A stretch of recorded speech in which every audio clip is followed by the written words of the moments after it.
O Senhor esteja convosco. Proclamação do Evangelho de Jesus Cristo, segundo João. Aquele que vem do alto está acima de todos. O que é da terra pertence à terra e fala das coisas da terra. Aquele que vem do céu está acima de todos. Dá testemunho daquilo que viu e ouviu, mas ninguém aceita o seu testemunho. Quem aceita o seu testemunho atesta que Deus é verdadeiro.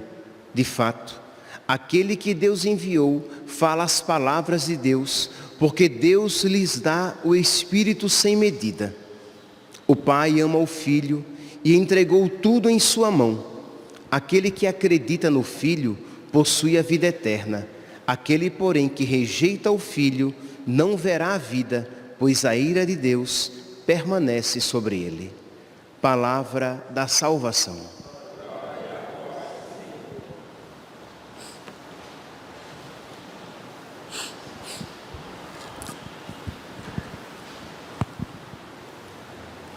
Caríssimos irmãos e irmãs, nós continuamos com a leitura dos Atos dos Apóstolos.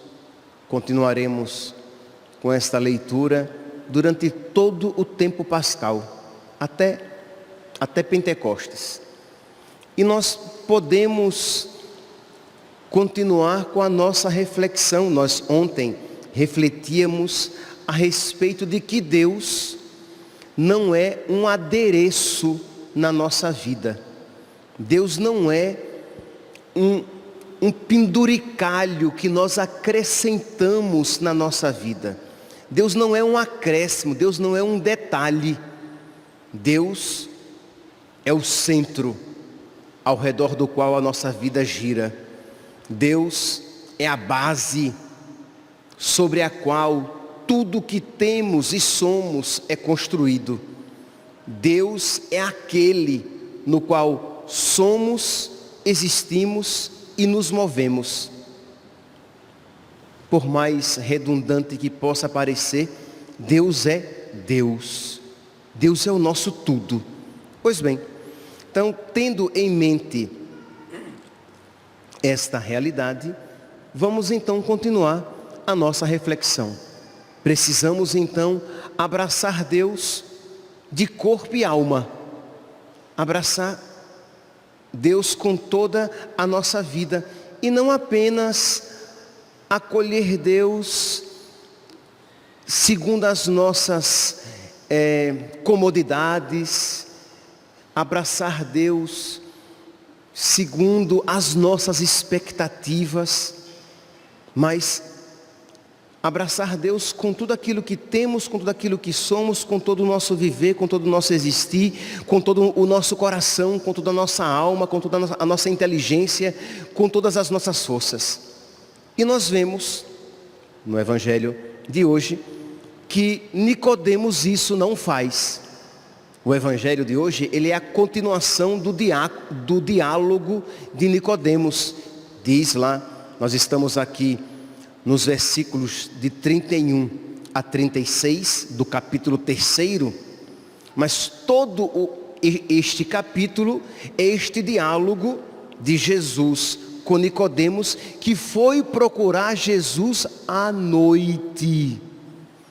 Isto é, Nicodemos era um judeu versado nas leis judaicas, era um homem importante, era um homem que tinha muito a perder por causa de Cristo, e ele não estava disposto a perder nada por causa de Cristo.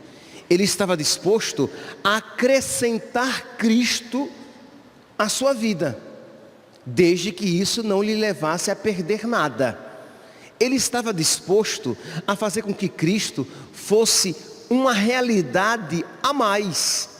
Talvez a realidade mais importante, mas não a realidade por antonomasia. Isto é, ele não estava disposto a colocar Cristo na sua vida e deixar que Cristo mudasse toda a sua vida, se assim isso lhe aprovesse. Ele não estava disposto, à custa da própria vida, acolher Cristo. Se isso não o prejudicasse, se isso não comprometesse a sua segurança, o seu conforto, a sua fama, ok. Mas como Cristo era uma figura meio complicada na época, ele vai procurar Cristo às escondidas à noite, na calada da noite. Então percebe? Ele não está disposto a abraçar a fé de corpo e alma. Ele ainda não tem fé. Ele não está ainda disposto de abraçar Cristo completamente. Mas à noite, né? Desde que isso não o comprometa muito. Pois bem, se nós olharmos esta atitude de Nicodemos antes da ressurreição de Cristo, estamos no capítulo 3, então é um evento acontecido antes da ressurreição de Cristo.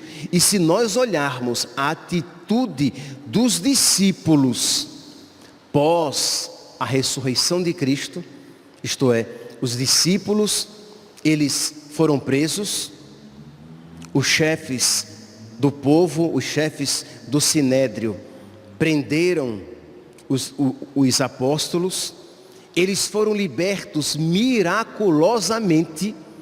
Lembra que os guardas estavam à porta da prisão?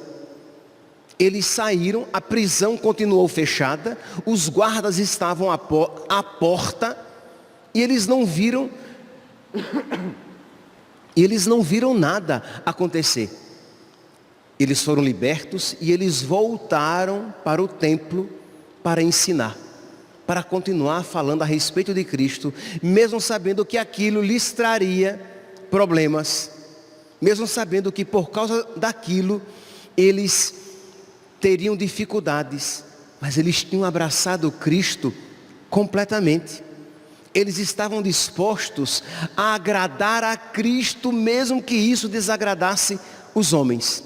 Eles estavam dispostos a, por causa de Cristo, perder tudo. Por quê? Porque eles criam em Cristo. Eles amavam Cristo. E eles sabiam que valia a pena, por causa de Cristo, tudo perder. Porque existia um céu, uma grande promessa, né? Uma grande recompensa reservada para eles. E eles então são pegos novamente no templo, são levados à presença dos chefes do povo e as autoridades judaicas repreendem. Versículo 28. Nós tínhamos proibido expressamente que vós ensinasseis em nome de Jesus. Nós tínhamos proibido. Apesar disso, enchestes a cidade de Jerusalém com a vossa doutrina. E ainda nos quereis tornar responsáveis pela morte desse homem. Percebe que o discurso dos apóstolos era um discurso politicamente incorreto.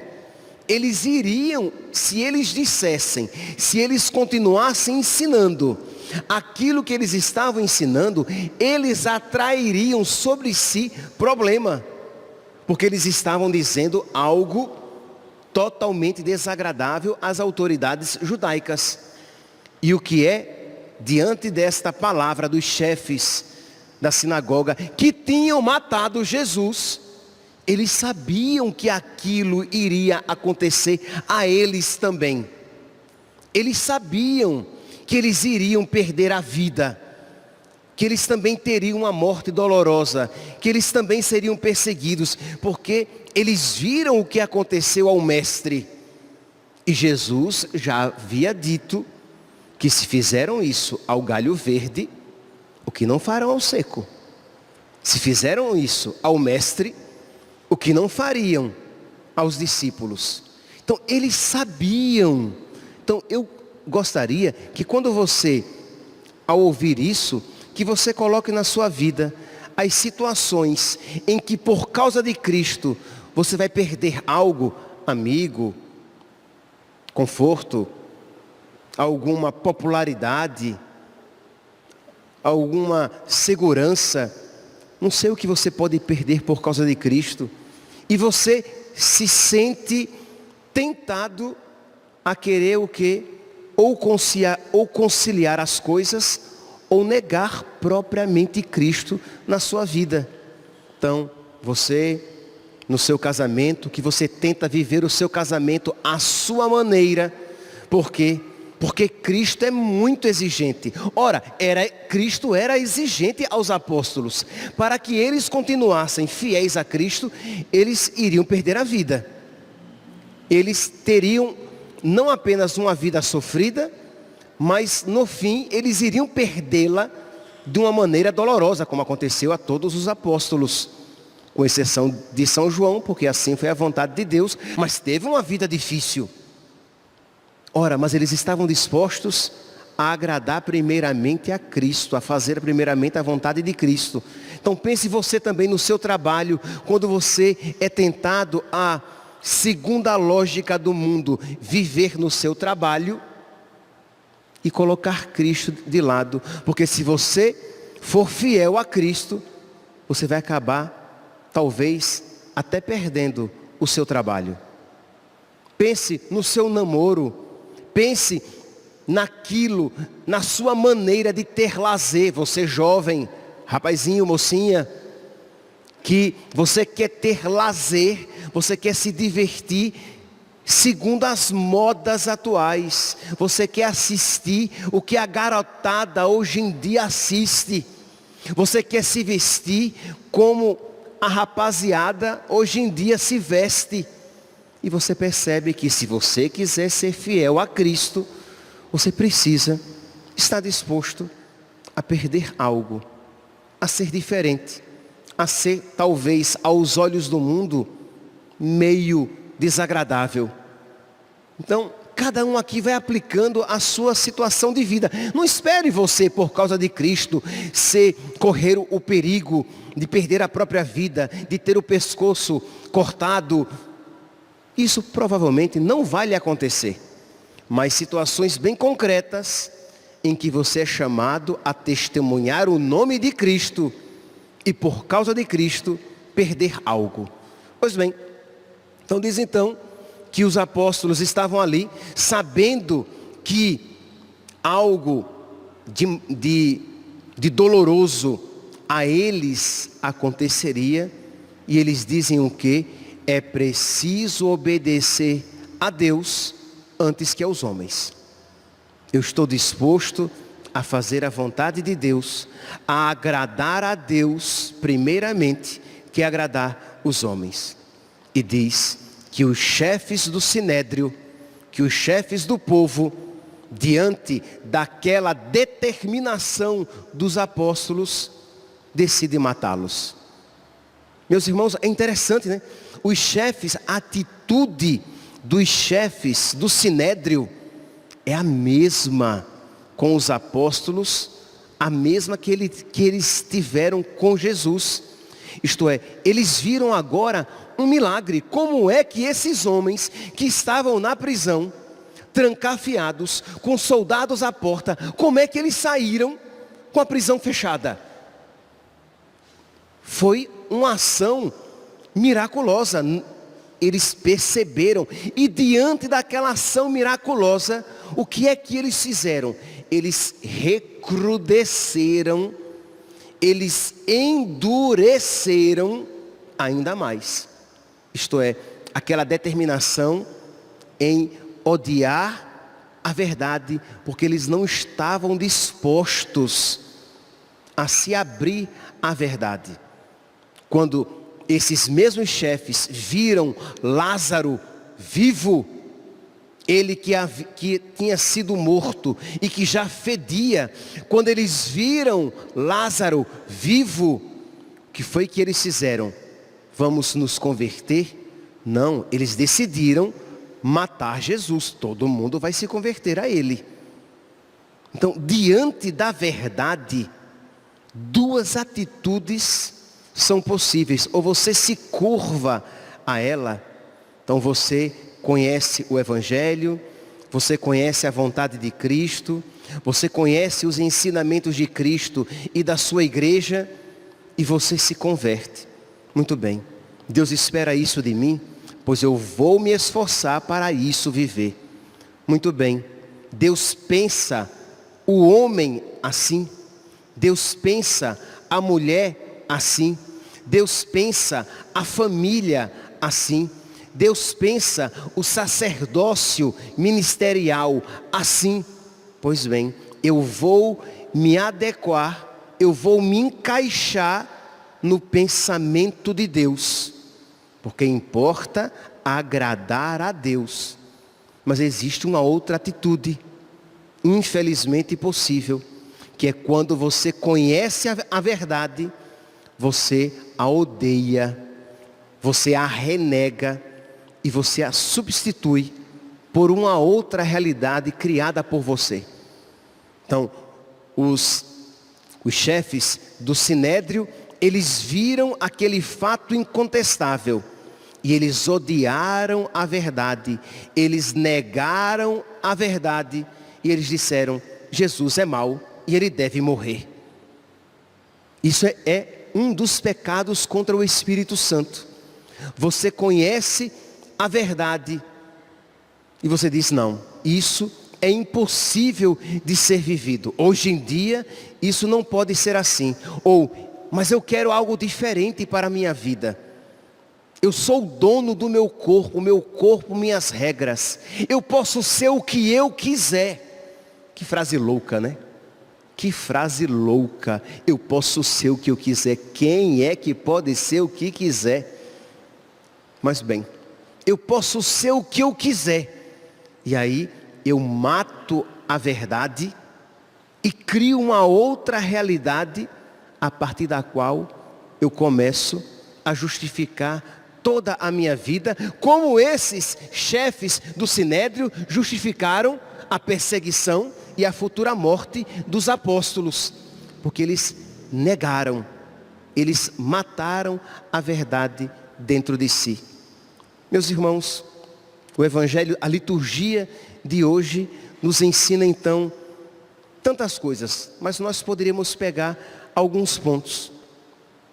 Talvez este primeiro ponto de abraçar Jesus Cristo e tudo aquilo que Ele representa, tudo aquilo que Ele é e tudo aquilo que Ele representa, tudo aquilo que Ele ensina completamente, de corpo e alma, de não querer ser um Nicodemos que segue Jesus à noite, de não querer seguir Cristo e a sua igreja pela metade, mas de estar disposto a abraçar Cristo completamente e querer agradá-lo de todo o nosso coração. Importa obedecer, agradar a Deus antes que aos homens.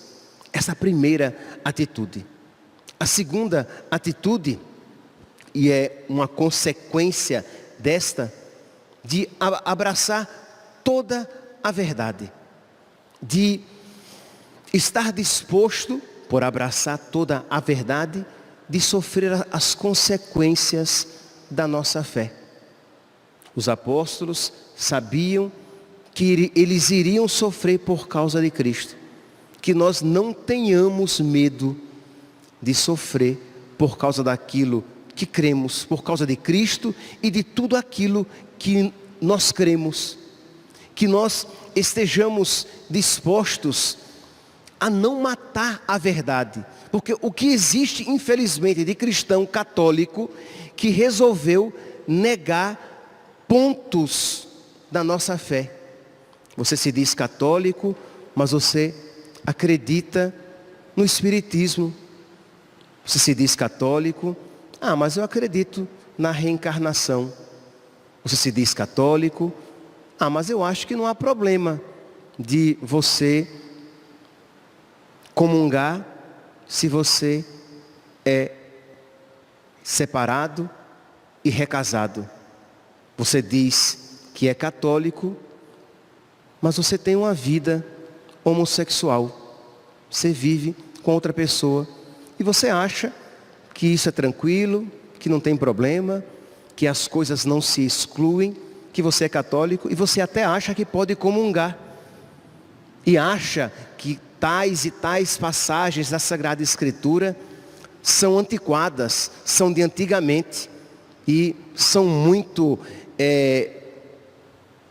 abusivas, radicais, que não se adequam ao pensamento de hoje. Você se diz católico, mas você toma anticoncepcional, você usa o DIU, você usa a camisinha dentro do casamento, numa boa, porque na verdade você quem dita as regras. Deus é apenas um penduricalho, Deus é apenas um detalhe, Deus é apenas um adereço, Deus apenas é um enfeite a mais da sua vida, mas a vida é sua e nela você põe o que você quer, até o Deus, a sua imagem e semelhança. Meus irmãos, a fé apostólica é totalmente diferente disso que nós podemos observar no mundo atual. Eles aceitam Cristo com tudo aquilo que Ele é e com tudo aquilo que Ele ensina, e eles querem agradar a Cristo de todo o coração e agradar a Cristo primeiramente, antes que os homens. Peçamos a Deus então, meus irmãos, esta fé própria do ressuscitado, esta fé que o ressuscitado nos concede, esta força do Espírito que o ressuscitado nos concede, para que à maneira dos apóstolos nós possamos crer, viver e testemunhar. Louvado seja nosso Senhor Jesus Cristo.